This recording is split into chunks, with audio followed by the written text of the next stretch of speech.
Hey, what do you say, ladies and gentlemen? Dan and I are excited to introduce our Buy Me a Coffee page. We've had a lot of listeners reach out and say, hey there, bub, we really appreciate what you do and want to support the show. Well, here's one way to do that without big corporations taking, 30% of the cut of your generosity. Just head over to www.buymeacoffee.com/bigbluebanter and chip in if you'd like to support us directly. Every contribution means a lot, and it helps keep the show going strong. We appreciate each and every one of you. Thanks for listening, and have a lovely day. Welcome back. It's the Big Blue Banter, New York Giants football podcast. I'm Dan Schneider, joined as always by my co-host Nick Filato, in preparation for a pivotal game for the New York football Giants against the Denver Broncos in Week 7. An opportunity to get this thing to 3-4, and then we could be facing the same situation I thought we might be facing last week, Nick, which is 2-3 going into the Eagles game to get to 500. It didn't work out that way. The Giants lost to the Saints, obviously. But let's get right into this thing. We're doing Mailbag today. For those who don't know, you can get your questions in on our YouTube page or when we send out a Twitter or something like that to get questions in. I want to start with a fun one. This is from James DeLuca. James asked, September 30th, 2007. The Giants sacked the Eagles 12 times in one game. OC had 6. When do you think a similar breakout game occurs for this group, and who leads the way? Who leads the way? I'm going to go with Brian Burns at this point. I mean, Burns has kind of set the example already. What is it, 7 sacks on the season? He's absolutely killing it. Now, as for when exactly that will happen, I don't really have a team right now that's on the Giants schedule that I think is a sieve, like the Eagles offensive line was apparently against OCU Manura, Justin Tuck, Michael Strahan and company. So that would be my answer. It has to be a combination of two things. It has to be an offensive line that's a sieve, but also a drop back pass game. Like we can't, if they're facing a coordinator who designs to get the ball out, like for example, like the Bears, they're coming up on the Giants schedule. I wouldn't put them in the mix because I think Ben Johnson does a better job than almost anyone except for maybe Liam Cohen in designing the plays to get the ball out of the quarterback's hand fast. So they're not in the mix. The only teams that come up for me are the Patriots, whose offensive line has played much better than expected, but I think that's another example of a good coordinator, good quarterback combo. The Vikings, if their offensive line continues to trend the way it is from an injury standpoint, which I don't think it will, that's a home game for the Giants. But I think week 17 in Vegas against the Raiders, that offensive line has been unbelievably bad. Colton Miller might be back by that point, but he might be playing hurt. They might just shut him down at that point, given this where their season will go to. That could be the game we're all watching where it's like, we fly high, no lie. We know this. Ball in, and it's Brian Burns who leads the way with sacks. So that's my answer. Imagine if Brian Burns gets 6 sacks, though, in one game like OC did back then. He's going to freaking break the record. He's going to break Strahan's record. Yeah, crazy. Michael Hurley asks, it's an interesting one as well. If you had to pick one option to get the Giants to an NFC title game sooner, would it be A, Harry Roseman as GM and Brian Daboll as head coach, or B, Joe Schoen as GM and Jim Harbaugh as head coach? I have a clear answer here. Yeah, I would go with the Harry Roseman one. It's not even remotely close. How could it even be a debate? And we do know that head coach makes a big difference in winning Super Bowls and titles, but Howie Roseman's built such a super roster. It's almost comical the NFL's let him do it. In a lot of ways they have, because they've let him trade. They accept the calls. They take the calls from Howie. They make the trades. And almost every time they get ripped off when you're trading with Howie Roseman. The offensive line, the defensive line, the roster he's built out. Obviously, they're dealing with injuries this year. It's been exceptional, to say the least. So I would go with Roseman as well. Gil Martinez asked, Dan, I know we were all high from the win, but can we talk about how Humphrey was on the practice squad on game day, but on game day, he was our number 1 wide receiver. There's some mismanagement occurring. It has me concerned with Shane and Daboll remaining with the team. Perhaps Jaxson Dart can cover some of it up, but I don't know, Nick Filato. Yeah, I love how I type my name out. Yeah, so I would say that he wasn't the number 1 wide receiver. I would say it was Wan'Dale Robinson. Secondly, Lord Jordan Humphrey runs like a 4.8.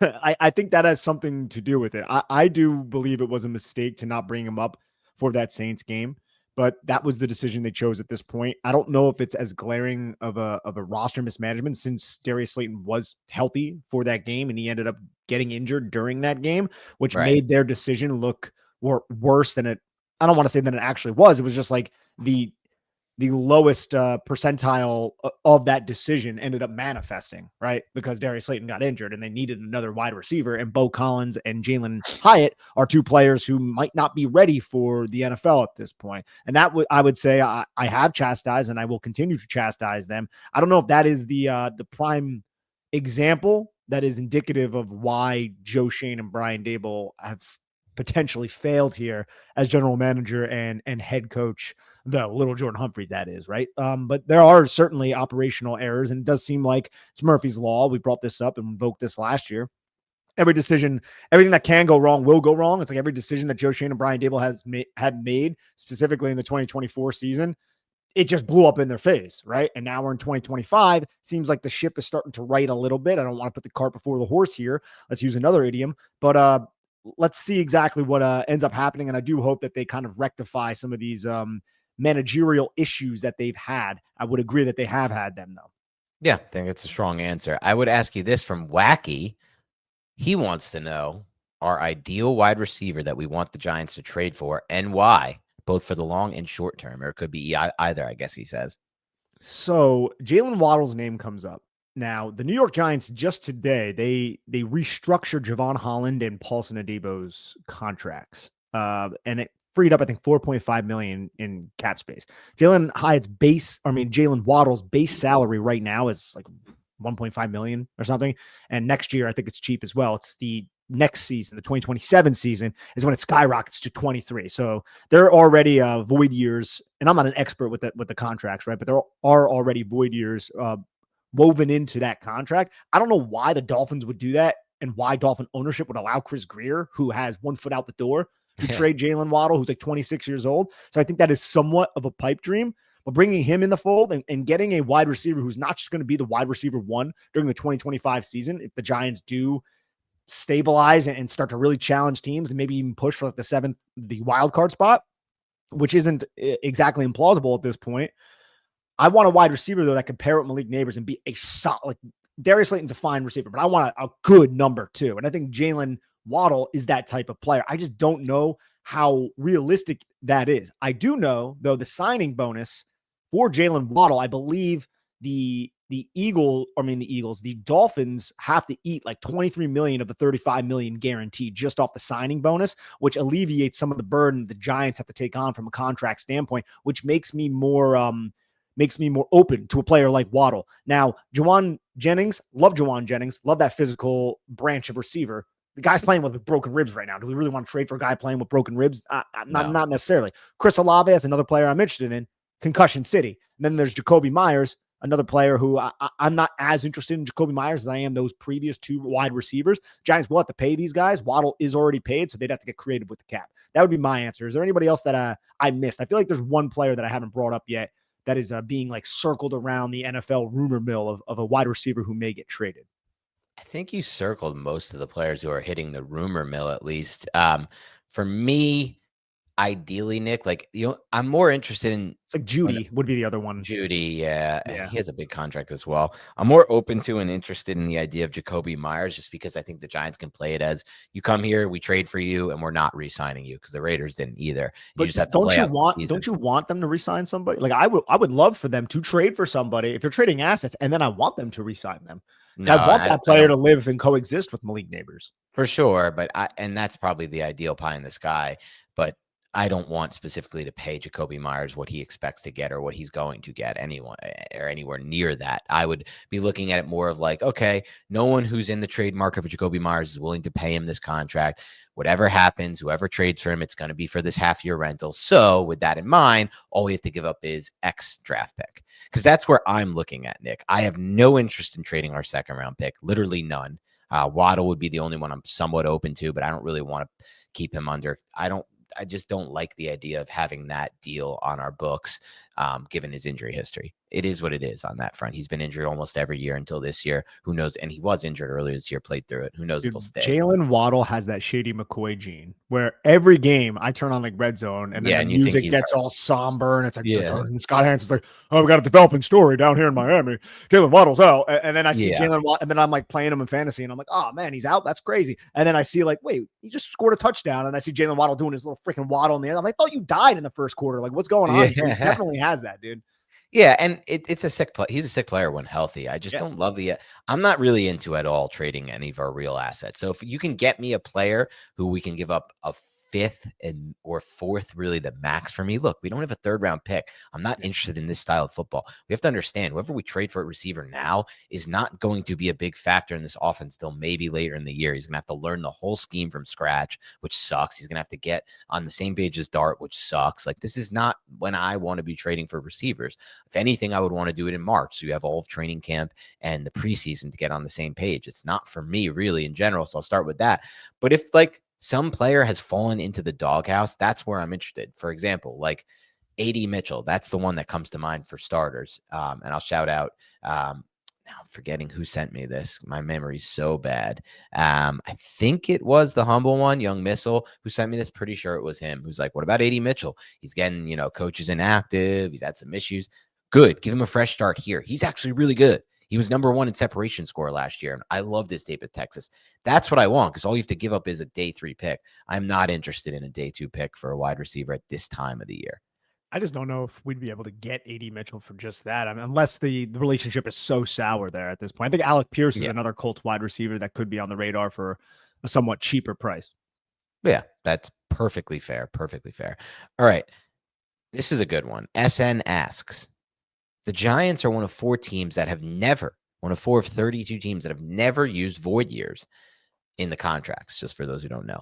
The offseason is going to be a pivotal one to build around Dart and his rookie contract. Do you think they finally used void years for the first time this offseason? Yeah, judging by what Joe Schoen has said since he got here, it was really all about, like, oh, we got to get cap healthy, because Dave Gettleman really mismanaged the cap and really tried to put a Band-Aid on something that required an entire dressing, right? So now Joe Schoen has that healthy cap. He has a quarterback under contract that's going to be under contract for the cheap for a while. Now would be the time to invest in void years to try to extend your cap capability as wide and as broad as possible to try to win now. So I would hope that they would. I would hope they would.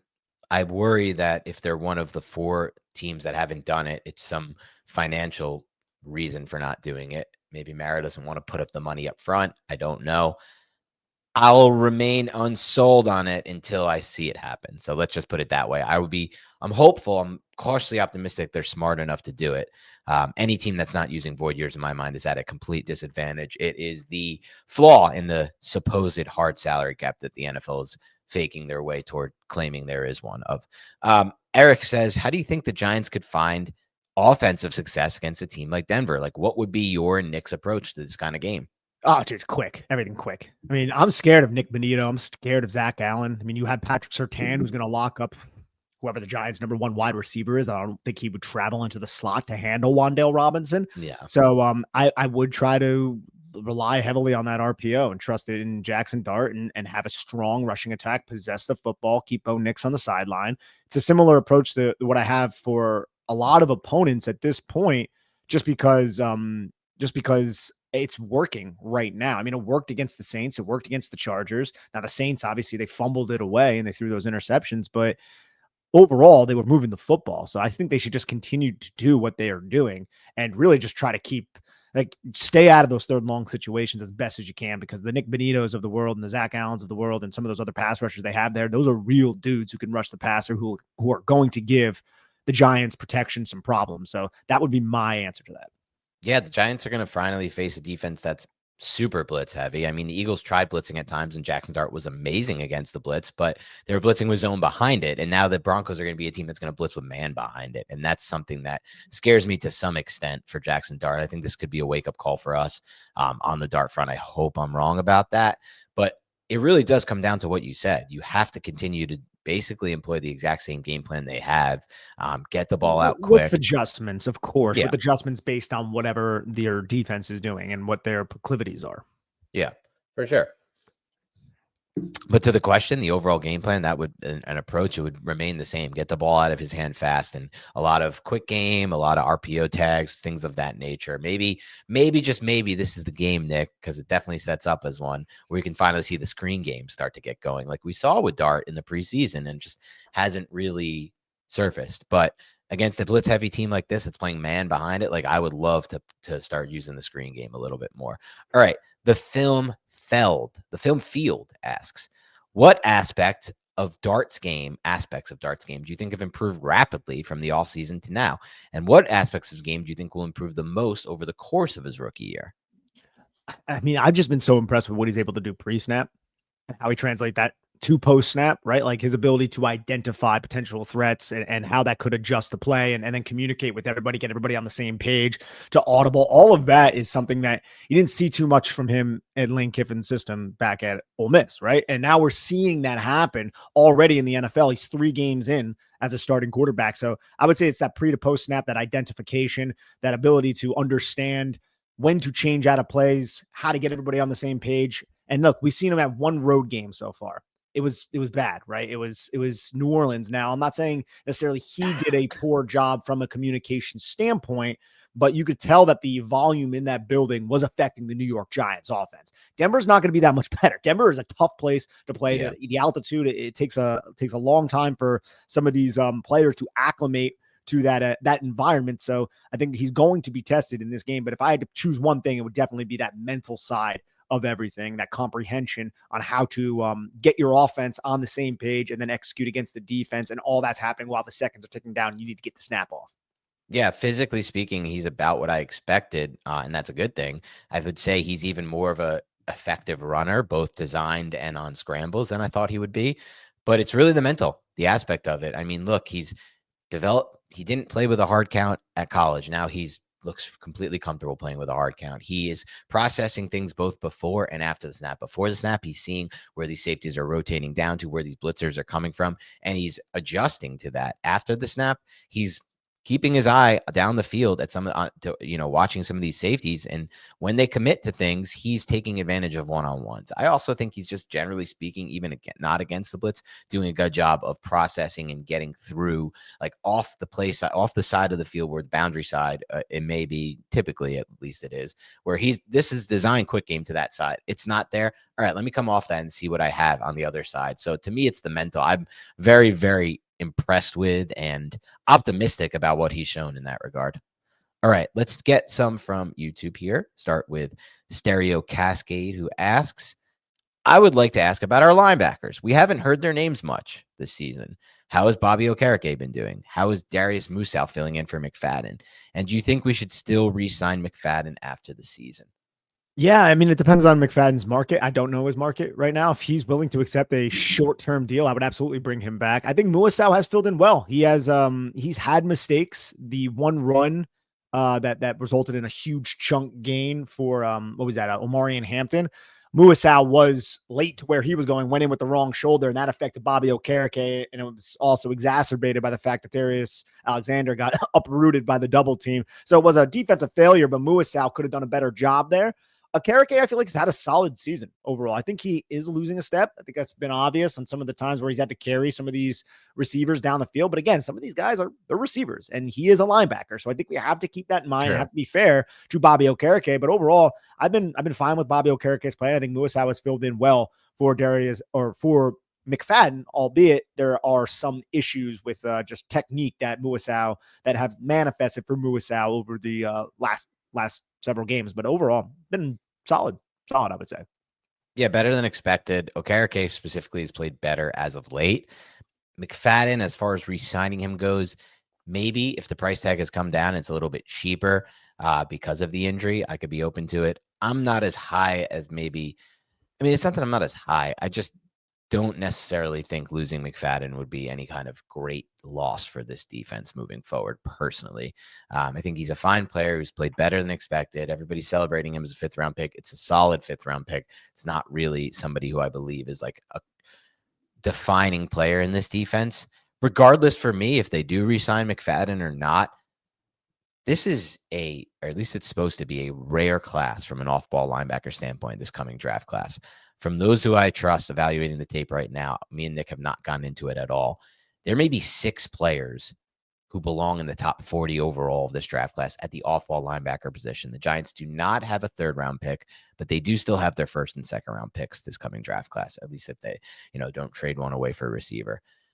That's the position I would have circled on my list as something. Joe Schoen, you got to get us athleticism at this off-ball linebacker position. Just think of what it can do for a defense that has these kind of talent and these kind of players on the front. So that's where my focus is on in the offseason. If it means not re-signing McFadden because you're preparing to draft a player like this, I'm perfectly fine with that personally. All right. Pilks aplenty. Is that what it is? Pilks aplenty asks, 1 week, everyone needs to go. Next week, we're planning a parade route. Please give me a sensible take on this.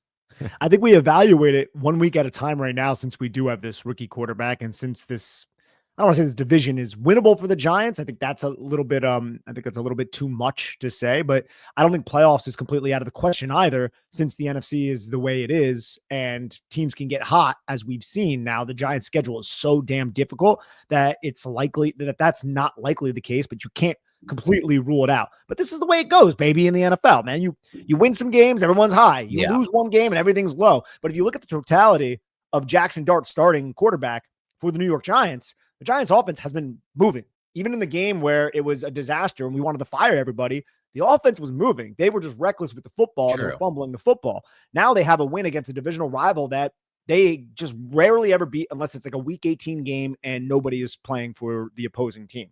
In the Philadelphia Eagles, they put up 34 points in that game, and you have a buzz around the team. You have an energy around the team that the entire National Football League is talking about with Cam Scadaboo and Jaxson Dart. So I think there are reasons to be very optimistic about the Giants. Now, I don't think we should be planning any sort of parade route, but there are reasons to be optimistic, especially if you extrapolate all this forward when the Giants have Malik Neighbors, and if Jaxson Dart continues to develop, and if he shows poise and the ability to withstand the pressure that he's about to face in Denver. So I'm eager to watch this Denver game to see how he holds up.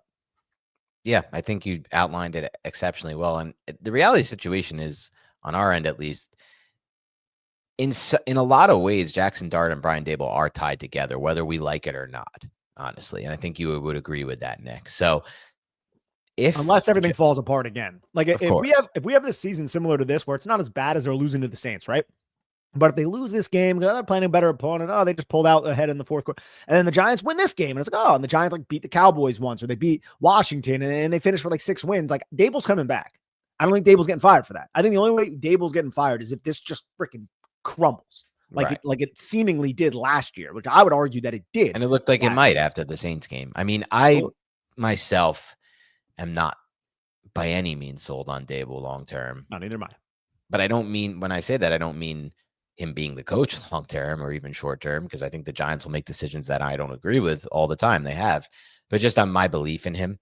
I like what he's done with Dart. I think plenty of coaches can do a good job with Dart. He's got a lot of talent. And I still think a Shanahan-McVay system is the best fit for not only Dart, but every quarterback to enter the NFL from this point on. I really like the way that they design their scheme. I think it's clear and proven with players like Sam Darnold, who have just seen the field in such a different way, going from the crap shit schemes he used to be in, excuse my language, to the ones with Shanahan, O'Connell, and now Kubiak. So it's just, and Daboll doesn't offer too much more to me outside of potentially being that offensive guru, quote unquote. So as far as Schoen goes, a lot kind of, Nick, can be determined by Scadaboo. If Scadaboo remains one of the most effective running backs in the NFL, getting that in the 4th round, that's the type of slam dunk pick he's been waiting for. It could define his whole, you hit on Carter, great job. And obviously Dart as well. If Dart continues on that trajectory as well, it's really those 2 picks that could save his career with the Giants. I'll still never feel fully confident in Joe Schoen, just given all of his misses. All right, let's see some other questions here. Greg, 1994B, asks, if Jaxson Dart started in week 1, is our record any different for the season? Give me a game-by-game analysis. Yeah, we touched on this. We touched on this briefly, I think, a few episodes ago. It's difficult to say, right? I don't the Giants lost in week 2. Russell Wilson threw for 450 plus yards, right? That's a that really wasn't a reflection on Russell Wilson whatsoever, even though he had the interception at the end of the game. I have to imagine that Jaxson Dart probably would not have lit up Matt Eberflus's defense the way Russell Wilson, the veteran Russell Wilson, did in that game. If we go back to week 1, that would have been his first start against a vicious and violent Washington front and Washington offense that was also having success. So I'm going to chalk that one up to be a loss as well. The Chiefs, prime time. Is it possible? Yeah. I think that one might be the one that is possibly a win for the New York Giants, since the offense was just incredibly inept. But you're talking about a rookie quarterback in his third start at this point against a Steve Spagnuolo coached defense. I think that's really tough as well. It's really difficult to say. Do you have anything else to add to that, Dan? I think that a case can be made. So I'm pretty spot on with what you're saying. Week 2, they're losing no matter what. If anything, they have a better chance to lose, in my opinion, with Dart in than Russell. I think Russell is a much better, he's a better thrower downfield than Dart. And that's what that game depended on. Week 3 against the Chiefs, I think they might have had a chance to win that game because the defense played a phenomenal game and really held for a long, long time. And the Giants offense just could not get going, specifically in the red zone, where I really think having Russ out there hurt them. Week 1 was a little bit interesting too, Nick. The Giants defense fought for a little while in that game, and it was somewhat close for a while. Offense just could not get anything going for most of the second half. That one I think is less likely. So I'm kind of with you here. I feel like it would go Chiefs, the best chance to win. Dallas, no different, if anything worse for me. And then Commanders next. I'll be real with you guys. Selecting underwear is a burden of responsibility. This cloth, this material, it lives so close in proximity to the most personal areas of our lives. And that's why you need to find underwear that actually fits well, that is comfortable, that treats you with the respect that you deserve. And that's exactly how I felt when I discovered SKIMS. My personal favorite of SKIMS is the cotton 5-inch boxer brief. I've tried every boxer brief in the game, but this one finally nails it. They hit right on the thigh and actually stay there. No riding up, no bagging out, no awkward 5 p.m. wedgie that you need to adjust in front of a subway full of people. The fabric feels soft but durable, and it keeps its shape. Bottom line, I feel comfortable, I feel confident, and I don't have to think about my underwear all day. That's a win. If you've been sleeping on SKIMS men, it's time to check them out. Shop SKIMS Men's at skims.com and let them know we sent you. After you place your order, select podcast in the survey and pick our show in the drop-down menu that follows. Yeah, Dan, let's get to Private Parts RPG. Private Parts, we love you. Let's get into this. Is there any concern at all about Abdul Carter? It seems like there were many points in the Eagles game where he was treated like a toddler by Lane Johnson or Mailata, completely held in the spot. Like, look, that happened sometimes, but there were also times where I felt like Abdul Carter actually imposed his will against Jordan Mailata, which is not something that you expect from a 250-pound edge rusher who used to be a linebacker going up against, I would say, arguably the best tackle in football. So, look, did he lose some reps? Sure. Am I concerned? No, I'm not. I think Abdul Carter, he's going to have his breakout game and everyone's going to be talking about him. He's been just fine. And what I mean by just fine is he's been exceptional. It just hasn't really necessarily translated into the stat sheet when it comes to the sacks. All that is going to come because when you turn on the film, and if you guys watch on the all 22 breakdowns, I implore you to go and watch those. You'll see that this kid moves differently. And I think he has a little bit more pop than maybe he's given credit for, albeit it's not a ton. I think that's fair. And I think we'll see that as we move forward, the sacks will start to come. All right, let's do one from Twitter, and we will do from Marky Mark. Giants currently have 3 of ESPN's top 10 rookies, or top 10 on the rookie list. Does that give enough merit for Joe Schoen to keep his job? I mean, I wouldn't just look at it from that perspective. Again, he had a very strong 2024 draft class. All right. We also got to consider that his 2022 draft class is looking pretty bad right now, right? And his 2023 draft class is looking even worse. And so like, I want to look at the entirety of the Joe Schoen era. It helps, though. It certainly helps. And I don't know, man. I don't know if it's a package deal. If the Giants want to part ways with Brian Daboll, will they keep Joe Schoen? Like, I don't really 100%. I'm not fully clear on that, but yeah, I would look a little bit just beyond him hitting on some of these draft picks, especially when one of them is a running back, even though he should get some credit for that. Fair. I have a couple golf questions I'm going to throw in here. I apologize to the crowd, but some people seem to be interested in it. The first is from Michael, who says, Dan, how do I avoid an absolute stinker of a round on Saturday? My advice to you would be there's two ways to avoid a stinker. One is getting off the tee, and first and foremost. So my advice would be choke up a little bit on the driver, and that's going to give you a better chance of finding fairways. And then the second is you got to avoid those 3 putts. So lag putt, practice your putting, get there 20 minutes early, feel the speed of the green out, and do that. The second one is from Jeff, and this might lead to a funny story that I think you might enjoy a little bit, Nick. He says, how was your last golf round? I enjoy your golf talk.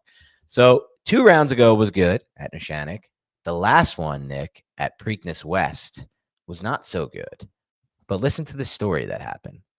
So I was facing my friend Kevin in match play. Pretty bad day. I shot a 93. It wasn't great. But I started +3 through 4 or 5 holes. On the 4th hole, listen to what happened, Nick. This has never happened before. So first, I hit a drive out there. It hits a tree and bounces back. It's a pretty tight course, Preakness West. So it goes like 40, 50 yards back. So I'm not too far away from the tee box. During this same time, somebody from the hole over to the left hit a bad tee shot into our fairway. So they're moving over. We're waiting for them. And I have to wait till I can hit because they're still like only, 160, 170 yards away from me. I can't hit. I'm trying to get on the green from this shot or at least go for it. So I'm waiting. As they finally clear and I'm getting set up to hit my shot, Nick, I feel a ball come like within 6 feet of me. And the douchebags, and I'm going to use that term, behind us, hit up onto us, hit up onto me specifically. Oh, boy. Now, keep in mind, they're in a threesome behind us. We're in a foursome. It's fun. My friend and I, Kevin, who are both, he shot a 92, I shot a 93. We're fine players. I was +3 at that point. Like I'm playing good golf. I'm moving the ball forward. We were playing with a dad and a son, and the son just picked up golf a year ago. So he was struggling. He was spraying all over the place. He was obviously going to play a little bit slower when you have that. Fact of the matter is, though, the only reason I took time to hit my second shot was I have to wait for these guys coming on. And that I thought should be very clear to these a-holes on the tee box behind us who hit into me. And this thing, Nick, went within 6 feet of me. It could have killed me. You hit a driver off the tee and you hit someone in the head, they might be dead. Or brain damage. It's not a good situation. You should never hit up onto people. And it wasn't a blind tee shot. They saw me standing there. So, whatever. No 4 call, by the way. They didn't say 4 or anything like that. No 4 or 5 call. That's crazy. No. And so whatever. I let it go. I hit my shot. We play out the hole. This guy's struggling, this kid, whatever. It's not a big deal. By the way, we finished the round, Nick, in a 4 hour and 3 minute pace. So clearly it was a good pace. And that just goes to show what's going to happen next. Finally, we get up on the green. We're on the green. We're all waiting to putt. I'm away. Someone else is putting. And what do we feel, Nick? For the first time in my life as a golfer, I see a ball come screaming up to the right of me, and they literally hit up onto players playing on the green. I have never in my life seen anybody behind you hit up onto players playing on the green. No 4 call. So they clearly did it on purpose. Mind you, the ranger is over there watching all of this. So anyway, we finish the hole, and I just start going, I've never been this mad on a golf course before. I get into an absolute shouting match with this guy, and so does my friend Kevin. And the guys with us are shocked too. We literally just got hit up to on a green. So I'm shouting with him. He's like, what do you mean? You guys are playing so slow. I'm like, did you not see the cart in front of us that came from the other course who had a bad tee shot right, and we had to wait for them? And he's like, but look ahead of you. There's nobody on the whole head. They're already up on the green ahead of you. Of course they are. We had to wait for these other people. And by the way, at the end of the round, we then didn't have any problems with them the rest of the round. In the sense, they're douchebags, but I mean in the sense of we played fast. They were never waiting for us the rest of the day. It was clear and obvious we had to wait, and it was a one whole thing. And so I'm in a shouting match with these guys, absolute shouting match with him. He's like, can't play any slower. And then I cursed him off because I just had no other option. I was so angry in that moment. And he tried to get the ranger to kick us off the course for cursing at him. Meanwhile, the ranger was staring there watching them hit up onto us. And I didn't hear the conversation. But I could imagine the ranger said, are you kidding me? You just hit up onto people playing on the green without a 4 call. If anything, you were close to being kicked off. I don't even know why they wouldn't be kicked off. But after that, it was so funny because then they finished the hole and they were watching us. And both me and my friend Kevin, in a fit of anger, had our best tee shots of the day. I went 284 middle fairway. He went 265 or 270 middle fairway. And we're like, how about that? I want to see you do that one time. Is that playing slow? So if you can't play any slower, it's like, dude, it's the situation here. But fact of the matter is, that was a long rant. I apologize for it. Hopefully some people enjoyed it. First time in my life I've been hit up to on a green and hit up on twice in one hole. So yeah, is what it is. Sounds like they smelt bad because they were assholes. Yeah, no, that's terrible. All right, golf talk concluded for that's now. It. No, yeah, that was a good little golf rant. You know what? People always come to the podcast to hear the Dan rant about the New York Giants, but the Dan rant about the golf is almost as exciting. Almost as exciting. It's just, the subject matter kind of sucks because it's problem golf, being, it's golf. Problem being though, for me, just to wrap it all up, my round I was like up 2 holes on my friend Kevin. My round went the other way. I was +3 at that point through 5 or 4 and it just collapsed. And his round went. So these guys got to my head somehow, which just sucks. Nah, they suck. All right. Matt Peliquin, though, 1898. Matt, thank you so much. Longtime listener says, what's a good number for resigning Cordell Flott and Kayvon Thibodeau? Saw the round. Dan, what a score. And then he does some golf stuff. But I want to focus on the Flott and the Thibodeau part of this, Matt. Okay. Because think about it. I would like to retain both of these players. The Giants have this rookie, like they're going to be done with the Daniel Jones contract after this season, and they have a rookie quarterback, and both of these players are assets to your team. And I was thinking, I'm like, Cordell Flott, what is he actually going to garner? He's like, what, 20? He's going to be like a 24-year-old signing his second contract in the NFL. Right. So he might be like, hey, I want to sign a 2-year deal so I could be 26, get my third contract. I don't know how he's going to play this as the market continues to ascend. And if he wants to bet on himself, that could be a way that he does that. Now, I looked at like Christian Fulton, who signed with the Chiefs this last season. I think it was a 2-year, $20 million deal. I would sign up for that any day of the week, but I think Flott earn a little bit more than that, which made me look at around the landscape. And I think about Michael Carter II of the New York Jets, who last season, signed a 3-year, $30.75 million contract, very similar to the Christian Fulton. But I'm thinking it's going to be around that number, right? Maybe slightly more, maybe more towards 12 mil a year. He's not going to get like a Deron Bland deal or anything like that. This is his first year fully starting, but I think it would be something to that effect where it's a 2-3 year deal, slightly more than 10 million. You think that's fair for a Cordell Flott? I think that's fair, and I think that's what it will be. And I'll say this, shout out to Giant fan in Charlotte. Cordell, he had this stat. Cordell Flott has a 66.5 passer rating when targeted this season. That's 4th best among defenders with at least 25 plus targets against them. It was 4.2 when the Eagles targeted him last week. So he's done a phenomenal job this season. And we've highlighted that on the tape. He's earned the contract you just outlined for the Giants. And I'm sick and tired of letting our talent walk in the sense of what? The salary cap, which has been proven meaningless over and over by the Eagles and Chiefs and teams among them. So he's a player that's a top priority for me. And so is Kayvon Thibodeau. The problem with Thibodeau is, for most at least, not for me, the problem with re-signing Thibodeau is it's going to be a massive deal. I wouldn't say it's going to be like he's next in line for the highest paid contract, but it'll be something in that range. Yeah, and that's what I'm looking at right now. When I think of Kayvon, I look like Danielle Hunter. He's 31 years old. He got a $35.6 million contract from the Texans. That's per year, right? Max Crosby's by 35.5. I don't think Thibodeau will get that, but I think Thibodeau will get maybe north of what Brian Burns got, and that's 28.2 a year. So you're looking at like around 30 million a year, maybe over 5 years, 4 years, depending on what Thibodeau wants to do, if he wants to lock himself up with the New York Giants long term. But I think it's going to exceed what players like George Karlaftis or Gregory Rousseau earn, which is around like 20, a little bit more than 20 per year. So it's going to be a lot, man. I think it will it be Brian Burns' number? I'm not sure. I have to imagine it's probably more than Nick Bonino, though, because I think Kayvon Thibodeau is a little bit more of a complete player, and the difference between Nick Bonino and Brian Burns is just under $2 million per year. Yeah, it's going to be up there. The Giants have a lot of assets already invested in this position. Josh Hines-Allen's contract is probably, look, he was 28 when he signed it. 141 total, 28.2 per year. So it's probably going to be somewhere in that range, man. And I'm perfectly fine paying it personally with Jaxson Dart on a rookie contract. I will not at any point worry about it. Add some void years to all these deals, play it like the rest of these teams play the salary cap, and just enjoy, because it's stupid to be cap healthy in the NFL. It really is. It puts you at a disadvantage. Not that I mind Joe Schoen doing it. We didn't have the players to re-sign at that time. Some would argue we did with McKinney and some of these other players we let go, Julian Love, but I can understand from some point what he was trying to do there. But now we're at the point of buy with Jaxson Dart on a rookie contract. Clarence then asked, the Giants have won 2 of their last 3 games. My question is, if they'll be able to keep it up, how much of these wins can we associate with meaningful progress finally being made by this team, as opposed to them just being opportunistic wins against 2 teams in disarray that have injuries to key players? I think the Giants will be a team rest of season that we are very hard to predict, right? There's going to be games they beat teams we're not expecting them to beat, like last week and the Chargers. There's going to be games where they just screw up and there's coaching errors or turnovers, like against the Saints, and they lose those games. So I think it's going to be a very fun, unpredictable ride rest of the year.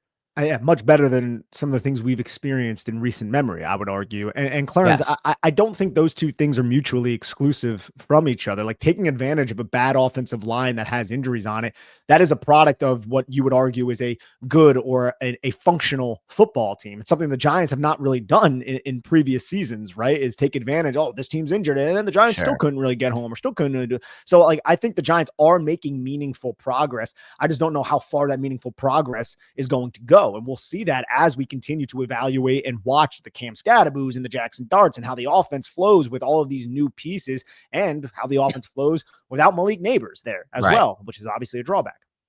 Snar1129 asks, how much do you attribute the improved offensive line play to Carmen Bracillo? He has low-key become the most indispensable. Has he low-key become the most indispensable coach on our team? And hopefully this doesn't happen because the Giants play well from here. But if Daboll was let go, what are the odds Bracillo would stay? I mean, we've seen previous coaching staffs get let go and then those quality coaches be retained by the incoming coach. We saw that with Joe Judge to Brian Daboll, with guys like Jerome Henderson. I would say, look, it's hard to evaluate. Like, we're not there to know exactly how these meetings are being run or really what exactly is going on in practice. But I evaluate the final product, and the Giants' offensive line has been bad for a while, right? and look, they've made investments in the offensive line, and obviously Andrew Thomas, you could argue, is a top 5 tackle. You can even argue a top 2 tackle in the National Football League right at this moment. So that's going to help Bracillo. But the end result is this offensive line is blocking better than I've watched on tape in a while. So I have to attribute at least a large majority of that to Carmen Bracillo. Completely agree with everything you just said. And I would agree with the statement that if they do get removed, Daboll and Schoen, or even just Daboll, Bracillo will be top of the mind. Like, will be the coach that they decide to retain within the next staff. Hopefully, that's not a guarantee. One more question another question from the Twitter feed is from Anash, who says, in order, what would you guys consider Eli Manning's 5 best seasons from his career, and why? And how many years would you have considered him playing at an elite level? How many years would I consider Eli Manning playing at an elite level? Well, his 2 best seasons, I would have to go with the 2 Super Bowl seasons, so we can X that out. And then after that, 2014 and 2015 were both very good seasons, if I'm not mistaken, when Ben McAdoo was the offensive coordinator. And if I could choose another season, I guess, I mean, he was throwing a lot of interceptions back in like the 2010 era, but 2008, wasn't that a good season as well? Again, I wasn't really around for 2008. I don't exactly remember, but I know the team was very competitive. So I would have to go with 2007, 2008, 2011, and then 2014 and 15. Those are the 5 seasons for me as well. I would say 11 is by far his best. When you consider just the context, the 32nd ranked pass protection according to PFF, 30th run game, 31st in total defense, I believe it was, all in the 30s there. And he just played phenomenal, willed the team almost 5,000 yards passing. And a lot of that was just him processing the defense and getting the ball out to the right spots on time. That would be the only season I thought he played elite individually. I wouldn't put 07 or 08 in it, or run first teams, play action heavy. 14 and 15 would be closer to me as far as individually elite seasons go, but I don't think he was quite there in either of those seasons. So it would be just one season for me. Yeah, same here. I mean, and I missed the 2011 season, but I've heard a lot about it, and I heard nothing but great things. Look, Eli Manning threw for over 30 touchdowns, 3 times in his career? It was 2014, 2015, and then 2010, but he had 25 interceptions. I mean, he led the league in interceptions 3 times, Eli Manning. And he has a 3% interception percentage, which is pretty high. A lot of that is a product of Kevin Gilbride, that system, some of the receivers the Giants had in that system, and then also Eli Manning having the penchant to be a little bit aggressive with the football, which I'll sign up for. I'll sign up for the Andrew Luck's throwing interceptions all day of the week rather than a quarterback who's just going to be a check down Charlie. Fair enough. You want to throw one in from YouTube? Yes, let's see what we got here. The Trash Man 72. Danny DeVito, I love that. That's his avatar. Have you seen a steady improvement in the run game week to week? It feels like this rushing performance came out of nowhere. I would say yes, especially last week against the Philadelphia Eagles and the Chargers as well. They were there. The Saints did a solid job kind of bottling the Giants up from a rushing attack standpoint, but I have seen a steady improvement, and it's welcomed at this point because I think some of it is a product of Jaxson Dart, the RPO, holding defenders in place, but also it does seem like the Giants they're working their double teams a little bit. I would say a little bit more efficiently, getting up to that second level. Everything seems a little bit more cohesive together as a unit up front. And look, these guys aren't maulers really, but Andrew Thomas being there, he helps maul. So when you run those like crack tosses, you get him into space. When you run the power gap, when you run the counter and you have Andrew Thomas as that down blocker, he's going to remove the 3 technique. That 3 technique's gone, which leads to a much bigger alley for the pulling backside guard, Greg Van Roten typically, and then Daniel Bellinger to go and eliminate the most dangerous man. So I feel like overall the Giants have really benefited from the presence of Andrew Thomas, but there are some drawbacks or deficiencies with the interior offensive line moving guys at the point of attack. But if they could just work efficiently together with their duo blocks and their inside zone blocks and zone blocks just in general up to the second level, that's enough to be successful, especially when you have Cam Scadaboo running the way he can run and Tyrone Tracy Jr. when he's healthy, the way he can run. Because I know Tyrone Tracy Jr., look, no one's really talking about him right now, but his vision and ability to maximize his blocks and set them up and to bait linebackers into places that he wants them to go, I think it's a very underrated trait from Tyrone Tracy Jr. that I hope we see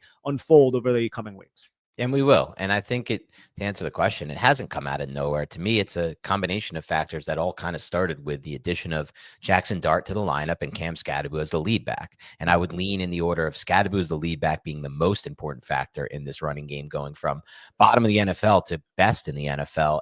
From a stat standpoint over those weeks, it won't be the best in the NFL. I think it's second best in the NFL.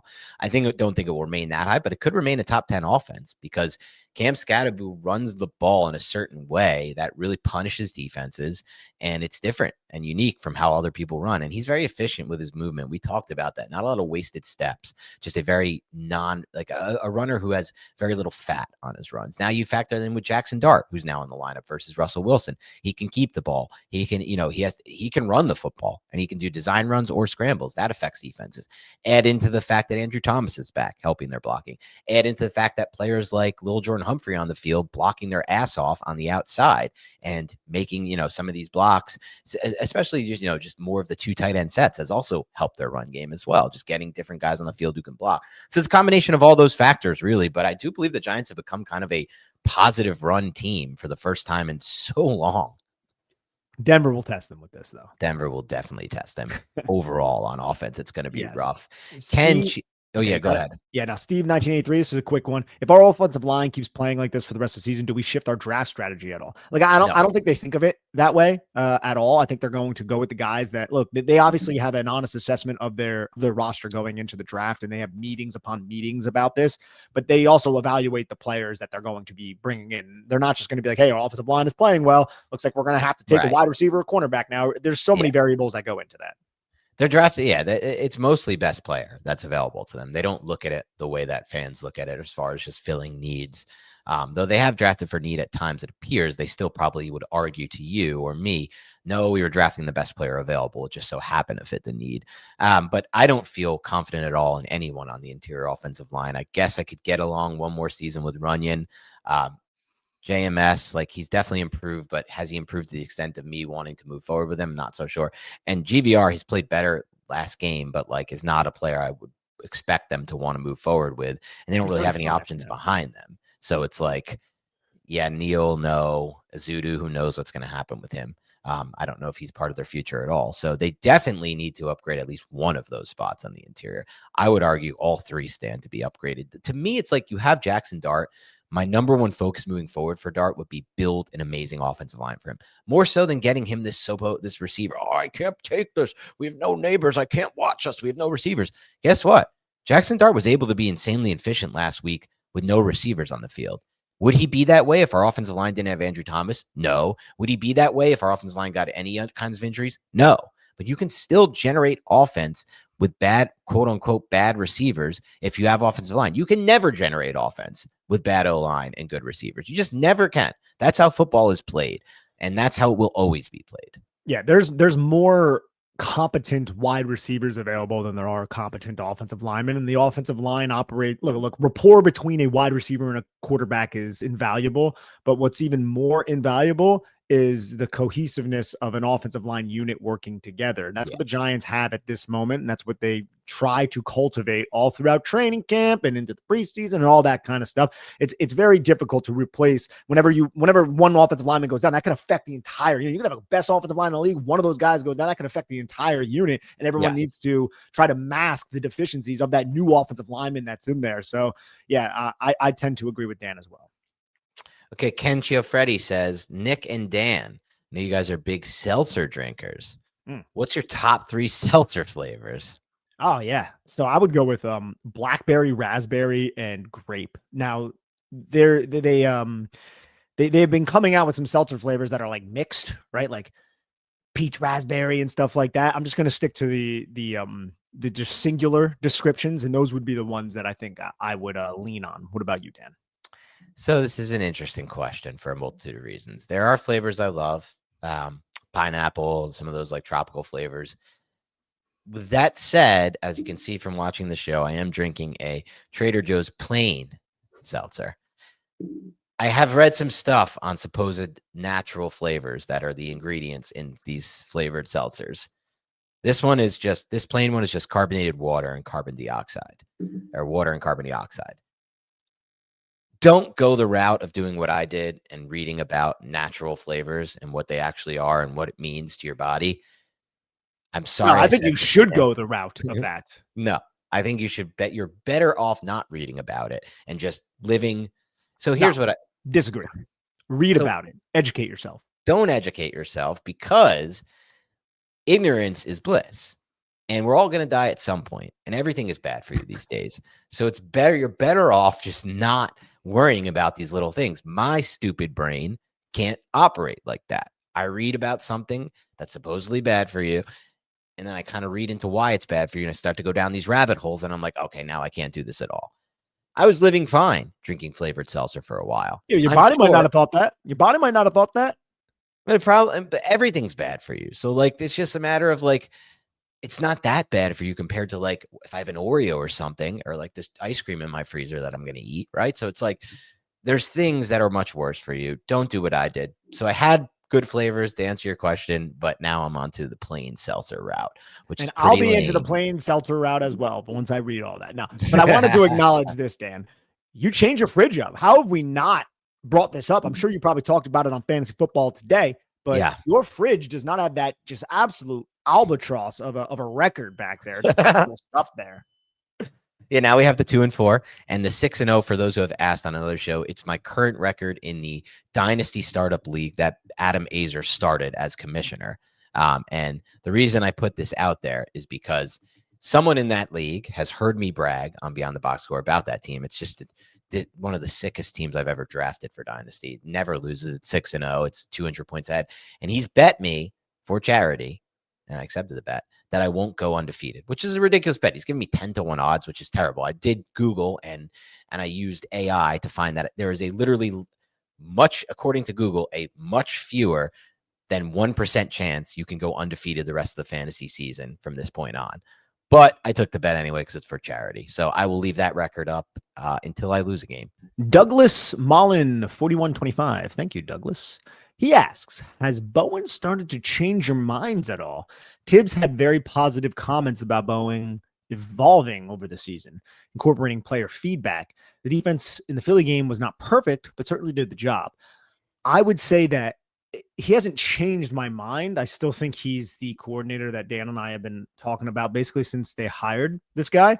But I don't really have any insight in this guy's personality. It seems like he is much more open to listening to his players, which from that perspective, I think that can maximize his ability as a coordinator, but I still think he is the same coordinator, just a more amenable one. I guess I think that's the way fair. I would describe it. Yeah. Yeah, so I think it's fair. He hasn't changed my mind at all. Like I'm always just going to be looking for the coordinators who want to wreak havoc on the opposing quarterbacks and make it so the picture is unclear. Or the picture is not what they expected it to be. A great example of that is the work that Vance Joseph and Jim Leonard have done in Denver. I mean, they just make it. They wreak so much havoc on a week-to-week basis for these opposing quarterbacks, and it's going to be rough this week. Hopefully not, but it could be. So. Yeah, no, not for me. This is not my kind of coordinator, but I'm happy he's doing a better job of being open to what his players want. I still have worries, though, Nick, and to those listening, that we're going to get ourselves in a situation where we're going to be with a lead in the fourth quarter, and he's going to play super soft again. Super soft. No one likes that. From the swamps of Jersey, fans always hear that teams do not have time to make changes on short weeks before Thursday night games, but it seems the Giants made the most changes, especially with disguising defenses against Philadelphia. Is it possible that they did it before the Saints game and overlooked them? Look, I think they might try to get ahead of certain things. I don't know if they necessarily overlook. I think there are certain aspects of teams playing on short weeks where at the end of a week, instead of maybe like, I don't want to say relaxing because that's not the right word, but really getting ready for that game, that they maybe look ahead a little bit, especially when it's a divisional matchup. But also, Daboll knows the Philadelphia Eagles pretty well, and I think probably understood how to try to maybe exploit some of the deficiencies that they had. So look, it's hard. I'm not in the room. I don't really know, but I would say overlook probably isn't the best term for it. Yeah, I think that's fair. I think it's unlikely they looked ahead to that extent and did something like that. But it is interesting they were able to make those changes. It's definitely a good sign. All right. P Thunder 33. Hard to stay impartial during the season, but please give me your takes on whether keeping or dropping Daboll would be best for the Dart and the Giants as a whole. During the season, I don't see that happening at all. Yeah. And dude, who are they bringing in? That's what I always got to say. Thunder. Look, it's obvious Daboll and Dart have this bromance going on right now, which I am not opposed to whatsoever. It results in winning football games. But if you're telling me they're going to bring in somebody with a proven track record as a coach, I'm going to say that's probably going to benefit Dart in the long term rather than what we've seen from Daboll over the past, 3 seasons or 4 seasons or whatever. Yeah, I think that's fair, but I'm open to the idea of it because they're developing together. And if Dart continues to play at this level, I have to give credit to Daboll. Greg, 1994B again. Thank you. It seems like Daboll took the 2022 offense off the shelf and he adapted it to Dart. Why does the offense seem more explosive than 2022? Is Dart seeing the field better than Daniel Jones? I would say that I think Jones did a solid job extending plays as well. But I think Dart has a different style of extending plays where he maybe keeps his eyes down the field a little bit more and extends behind the line of scrimmage horizontally, as we saw in that Wan'Dale Robinson touchdown. I'd say look, man, we watched years and years of Daniel Jones. We've seen 3 games of Jaxson Dart, so I don't want to make any declarative statement. But when Jones was here with the New York Giants, he was reluctant to pull the trigger down the field. And Dart doesn't necessarily have that problem right now. Or that issue right now. So I would say that it's similar to that offense with the added element of maybe a quarterback who isn't as reluctant to pull the trigger. It's not just that. I mean, look, people, when they hear this discussion now, go crazy on us, Nick, or whoever it may be, me. But like, that doesn't erase the fact that Jones was really bad here. I understand he's great with the Colts now, and you can blame the Giants all you want for that, and that's totally fine. But that doesn't mean that he played well here. And the things that he's doing with the Colts are not the things that he did here. That's the fact of the matter. Go watch the tape yourself. Like, somebody called me out for this recently on Twitter. Didn't even respond to it. Like, Jones doing all these things you said he couldn't do on your film reviews. Well, guess what? Watch the film, and he wasn't doing those things. And if you go back and watch the film in 2022, he was catching the football, looking at his first read, and then looking to the B gap to run. This is on the film. Like, all these things we just went over in our film review of Dart versus the Eagles, we didn't necessarily see that often from Jones. We did see him sometimes, like the Jacksonville game, look off the safety and then throw the vertical route one-on-one. But some of the quick movement that we've seen from Jaxson from an eye standpoint, post-snap, like coming to this side of the field and then going quickly to the other side, coming off of it fast, right? The Wan'Dale Robinson conversion where he's looking left, comes right off of it. We just didn't see that often. So I know he's doing it now with the Colts. Congrats. Great job. I'm willing to admit, like, I was totally wrong on his ceiling based on last year. And, you know, the wherewithal, the tread on the tires, just having to cover that for so long. But those things didn't happen on tape with the Giants. And see, people need to understand that reality and accept it and not just be like, oh, you were totally wrong. Well, what were we supposed to do? We were evaluating the tape that we had, and it was all out there. Yeah, exactly. And look, how much of it was Brian Daboll? How much is he culpable in it? I think that remains to be seen. Yeah, I and the do. O-line and all crap, like, fine. Yeah, exactly. But that doesn't change the fact that there were some serious problems that I don't know how many NFL players came out and said that those serious problems were on tape. They evaluated that tape, and then they made the Giants pay for that, a la Devon Witherspoon, and the 49ers the week before. Yeah, exactly. So like again, I think people are trying to make a point that doesn't really exist, or like really try to harp on the fact that we weren't the biggest supporters of Daniel Jones, but we weren't the biggest supporters of Daniel Jones based on the tape that was provided to us over not just one coach, not just two coaches, but three coaches. So like, really, what point are you making at this point? And he's playing very different with the Colts. Like, that's the fact of the matter. Like, if we was playing like this with the Giants, we wouldn't be having the analysis we had. We can only analyze what we saw on tape, whether that was his fault or not. And I'm willing to accept now, since he's playing so well with the Colts, that it wasn't his fault, I guess, or quote unquote, or like, we just have to accept it at this point. The fact of the matter is, it wasn't happening with the Giants. So like, Jaxson Dart, yes, it looks like he's way more comfortable moving through his read and seeing the field way better than Jones did, not just in his rookie year, but at any point with the Giants. But Jones is now seeing the field well with the Colts. So these are two separate things. Absolutely. Ryan Noonham, 2479. Thank you. What record do the Giants have at the end of the season? And how do we get Nick to do an intro and Dan to do an ad read? I know. I never do the ad reads, and we should switch it up at some point. That would be fun. What was the first question? Welcome back. It's the Big Blue Banter. You got to try to do that impression, and then I'll do your impression of Nick. I'll do my impression of Nick on the ad reads. Yes, especially the main. You have a certain way of doing the ad reads. Yeah, no, it's deliberate. What? Yeah, exactly. What record do the Giants have at the end of the season? I had 6 wins, maybe 7, if they're lucky. That might be a little aggressive, but it's a very tough schedule. There is.